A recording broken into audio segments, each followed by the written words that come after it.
Life ഭവന പദ്ധതിയിൽ അപേക്ഷ നൽകി 15 വർഷം കാത്തിരുന്നിട്ടും വീട് ലഭിക്കാതെ കുമരമ്പത്തൂരിലെ കുടുംബം. മാനസിക വെല്ലുവിളി നേരിടുന്ന അംഗം ഉൾപ്പെടുന്ന കുടുംബം കഴിയുന്നത് ഇടിഞ്ഞു വീഴാറായ വീട്ടിൽ. കുമരമ്പത്തൂർ പഞ്ചായത്തിലെ 2-ാം വാർഡിലെ പൊതുവായിൽ കുഞ്ഞുണ്ണിയുടെ കുടുംബമാണ് ദുരിതാവസ്ഥയിൽ കഴിയുന്നത്. മാനസിക വെല്ലുവിളി നേരിടുന്ന കുട്ടി ഉൾപ്പെടുന്നതാണ് കുഞ്ഞുണ്ണിയുടെ കുടുംബം. മഴയോ കാറ്റോ വന്നാൽ അടുത്തുള്ള ബന്ധുവീട്ടിൽ അഭയം തേടുകയാണ് ചെയ്യുന്നത്. ഭിത്തിയെല്ലാം ദ്രവിച്ച് പട്ടികയും കഴുക്കോലും ചിതൽ തിന്ന് വീഴാറായ സ്ഥിതിയിലാണ്. പുതിയൊരു വീട് നിർമ്മിക്കാനുള്ള ശേഷി ഇവർക്കില്ല.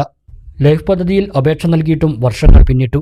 അന്വേഷിക്കുമ്പോൾ 120 പേർക്ക് വീട് നൽകിയെന്നും 132ാമത്തേതാണ് നിങ്ങളുടെ നമ്പറെന്നും അടുത്ത ഘട്ടത്തിൽ ലഭിക്കുമെന്നുമാണ് പറഞ്ഞത്.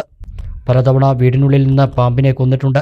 കുടുംബവുമായി സുരക്ഷിതമായി ഉറങ്ങാനൊരു വീടാണ് സ്വപ്നം. അവസ്ഥയാണത്. ഞാൻ ലൈഫിൽ കൊടുത്തിട്ട് ഒരുപാട് ഇതുവരെ എനിക്ക് ഒരു വീടിന് വേണ്ടി പരിഗണിച്ചിട്ടില്ല.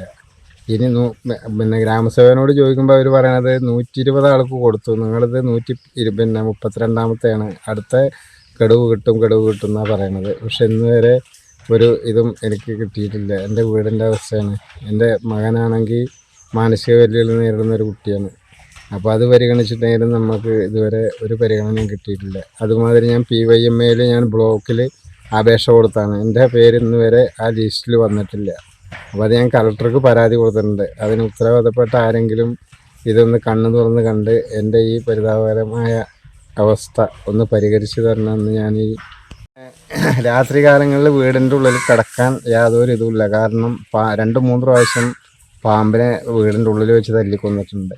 അതുമാതിരി എനിക്ക് കയറി കിടക്കാൻ ഈ മഴക്കാലത്ത് പേടിച്ചിട്ടാണ് ഈ വീടിൻ്റെ ഉള്ളിൽ കിടക്കുന്നത്. ഇവിടുത്തെ ഈ വീടിൻ്റെ വരാന്തി ഇതിൻ്റെ അവസ്ഥ കണ്ടാൽ ഫുള്ള് ചെതലരിച്ച് പിന്നെ പൊട്ടി വീഴാനായിട്ടാണ് കിടക്കുന്നത്. എന്നേക്കാളും കൂടിയ സ്ഥലമുള്ളവർക്കും പിന്നെ മുൻഗണനാ ലിസ്റ്റ് പെടുത്തി അവർക്കൊക്കെ വീട് കൊടുത്തിട്ടുണ്ട്. അതുകൊണ്ട് ദയവ് ചെയ്തിട്ട് ഇതിന് ഉത്തരവാദപ്പെട്ട ഗവൺമെൻറ്റോ അതിന് അധികാരികളോ കണ്ണു തുറന്ന് എനിക്ക് വേണ്ട ഒരു സഹായം ചെയ്തു തരണമെന്ന് ഞാൻ അഭ്യർത്ഥിക്കുകയാണ്. എനിക്ക് പിന്നെ ഒരു കഴിവില്ലാത്തൊരു ആൺകുട്ടിയുള്ളത്, അതെല്ലാവർക്കും അറിയണ ഒരു ഇതാണ്. ഞങ്ങൾ 3 പേരാണുള്ളത്. ഇതിൻ്റെ ഉള്ളിൽ എങ്ങനെ പേടിച്ച് രാത്രി അന്തിയുറങ്ങണത്. അധികം കാറ്റോ മഴയോ വന്നാൽ ഞങ്ങൾ അടുത്ത വീട്ടിൽ നമ്മുടെ അനിയൻ്റെ വീട്ടിൽ പോയിട്ടാണ് അന്തിയുറങ്ങാറുള്ളത്. അപ്പോൾ അതുകൊണ്ട് എനിക്ക് എന്തെങ്കിലും ഒരു സഹായം ചെയ്യാമെന്ന് ഗവൺമെൻറ്റിൻ്റെ ഭാഗത്തുനിന്ന്. PYMAയിൽ പേര് ഇതുവരെ എന്നെ ഉൾപ്പെടുത്തിയില്ല. ഞാനത് അപേക്ഷ കൊടുത്തതാണ്. അതുകൊണ്ട് അതൊന്ന് പരിഗണിച്ച് അതിലേനിപ്പോൾ എല്ലാവർക്കും വീട് കൊടുക്കുന്നുണ്ട്. എന്നേക്കാളും മുന്നോക്കം നിൽക്കുന്ന ആൾക്കാർക്കൊക്കെ സ്ഥലാധികമുള്ളവർക്കും എല്ലാം വീട് കൊടുത്തിട്ടുണ്ട്. അപ്പോൾ അതുകൊണ്ട് നിങ്ങളെ ബന്ധപ്പെട്ട അധികാരികൾ അതിനൊരു ഇത് കണ്ടെത്തണമെന്നാണ്. തന്നേക്കാൾ മുന്നാക്കം നിൽക്കുന്നവർക്ക് വീട് ലഭിച്ചു. PMAY പദ്ധതിയിൽ അപേക്ഷ നൽകിയെങ്കിലും മുൻഗണനാ ലിസ്റ്റിൽ തന്റെ പേര് വന്നിട്ടില്ലെന്ന് കുഞ്ഞുണ്ണി പറഞ്ഞു. മണ്ണാർക്കാട് റൂറൽ സർവീസ് സഹകരണ bank, the pleasure of personal banking.